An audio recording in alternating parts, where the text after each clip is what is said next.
never imagined. Of the New York Times bestseller on freedom of the press. As you know, I call him the Great One. He hosts Life, Liberty, and Levin, the #1 show, 8 p.m. Sunday night, right here on the Fox News Channel, also a syndicated radio host. And this Sunday, he has a very special guest, me, for the full hour. Great One. There's a lot of seriousness here, because when we really get to the heart of this is your wheelhouse. This is about the Constitution. Our framers and founders never imagined this. Well, let's take a look at this. First of all, let's look at the committee chairman and the speaker. You have Polosi, Schiff, and Nadler. What do they have in common? A lot of things. They talk about the rule of law. They come from sanctuary cities that nullify federal law, and they support that. They obstruct ICE and law enforcement. They reject our immigration laws, and now they're talking about the rule of law. They don't believe in the rule of law. The Constitution's the law of the land, not any of these potentates that run these committees, and not Nancy Polosi. It's the president's duty to uphold the Constitution, not a rogue House where the Democrats are in control. Literally every president who crosses the House of Representatives in the future, under the standardless procedures they have in place with abuse of power and obstruction of Congress, is subject to potential impeachment if they don't bow to the will of the majority in the House of Representatives. First of all, obstruction of Congress, they say, right? Has the Senate done anything yet? So how's it obstruction of Congress? It's obstruction of a rogue faction of radical Democrats in the House of Representatives. Once they won the majority, they immediately ran for impeachment. The President of the United States has no obligation to them. Abuse of power they talk about. When the President of the United States, like every past president, even since George Washington, has fought to protect the office of the presidency against a Congress that is out of control, that demands his innermost information from his innermost witnesses, individuals who report to him. And he goes to court, and they say that's obstruction. Let me tell you something. Every past president who would be subject to impeachment under the current articles being debated in the House of Representatives. John Adams would be impeached. He shut down newspapers, he imprisoned reporters. Abraham Lincoln would be impeached. He shut down 300 newspapers, he imprisoned reporters. Thomas Jefferson would be impeached. The Louisiana Purchase without budget approval from the Congress. Woodrow Wilson would be impeached. He segregated the civil service, and he put political opponents and reporters in prison. He would be impeached. The great FDR would be impeached. Internment of Japanese Americans, Italian Americans, German Americans, took their property, took their homes, used the Internal Revenue Service against the Philadelphia Inquirer owner, against the Gannett owner, used the IRS against his political opponents like Huey Long. FDR would be impeached 25 times. John Kennedy would be impeached. Used the IRS and the FBI against his political opponents, leaked information against them. Lyndon Johnson would be impeached. Used the IRS, the FBI, and the CIA to tap into his political opponents and into civil rights leaders, and by the way, became a multimillionaire while he was a senator. We'd have a lot of impeachment going on under these bogus rules that this rogue House Democrat leadership has put in place. Let's look at the history of the Democrat Party. It's an ugly history with some gaps of goodness. The party of slavery, the party of segregation, the party of Jim Crow. And when the Democrat Party does what it does like that, it needs to be slammed down. And it needs to be slammed down now.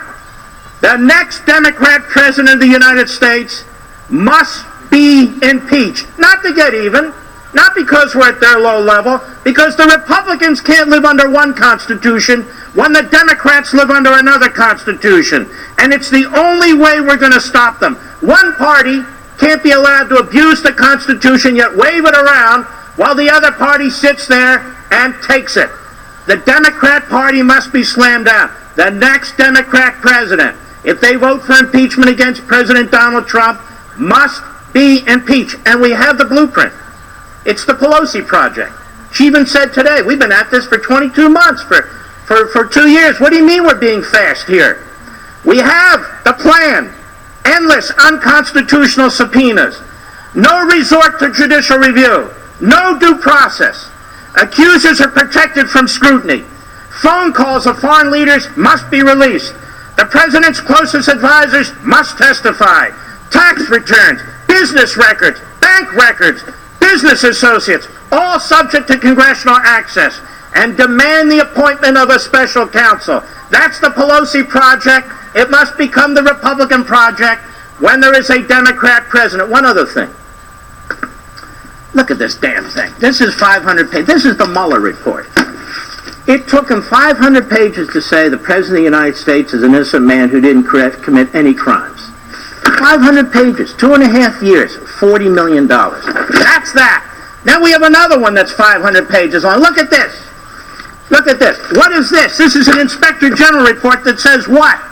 That says the Obama administration. You listening, Mr. Holder? The Obama administration spied on the Trump campaign, tampered with evidence, repeatedly lied to a federal court, the FISA court, to get bogus warrants 4 times renewed, used a dossier paid for by the Clinton campaign and the DNC that they knew was bogus, and that they used all of this, lies and crimes, to get this, a special counsel report that says your President of the United States is an innocent man. Donald Trump is upholding the Constitution. Donald Trump is the victim. It is the members of the House of Representatives, the Democrats. They're the ones who need to be impeached. That's it. Great one. Thank you. Life, Liberty, and Levin. I will be Mark's guest Sunday night, 8 o'clock, right here on Fox. Hope you'll watch. And in the Senate, Mitch McConnell is ready to crush the left streams. He says there's 0 chance Trump will be removed from office. Other Republicans ripping into Democrats, carrying out this charade. This is the kangaroo court that we're talking about. This is outrageous. More Stalin-esque than outrageous. Not even consult. Just Stalin-esque. The chairman's integrity is gone. His staff is gone. This was the most Bush League thing I have seen forever. This committee is more concerned about getting on TV in the morning than it was finishing its job tonight. This was a kangaroo court. Outrageous to put the country through this. For Democrats, impeachment is their drug, it is their obsession, it is their total focus, and it is deeply disappointing that they failed to meet the standard that they set for themselves. Wow, did Gates steal your line, Greg, about drugs? I think I've used that a lot. Drugs. He's watching. That is. I feel bad for the kangaroos. They're always like being lumped into bad things. Yeah, a kangaroo All court. they do is hop around. Seems to me that a kangaroo court would be a lot of fun. Sure would be. Speaking of which, this process has the feeling of a Harlem Globetrotters game, Yes. right? No matter what you're witnessing right now, we all know the outcome. When we used to watch ABC Wide World of Sports, and they'd have a Harlem Globetrotters game, it always ends and the Globetrotters win. And this is what's going to happen to the Dems. Even though they know, they remind me, I feel bad for the Dems. They remind me of the time me and my brother-in-law, we were sitting at home and we decided we were going to drive 4 hours to Reno, Nevada to gamble. And so we got in the car, we drove, and as we got to Reno, we realized that we needed to go to bed. But we'd already committed. How old We were already you? committed. This was like last month. And we already committed, and this is what happens. When you commit to a really dumb idea, you have to be brave enough to admit it's a dumb idea and just step back. And we ended up turning around and getting a hotel and going back into bed.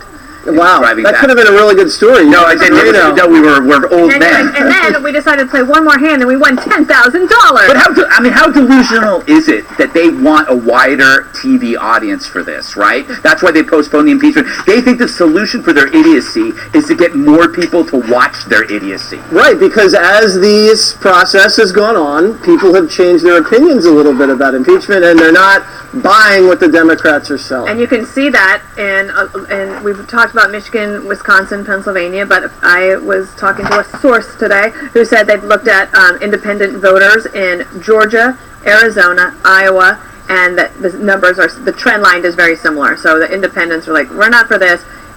Maybe, I'm not saying that the election is going to be a breeze for President Trump, but at least for independents, they're like, let's just handle this at the ballot box.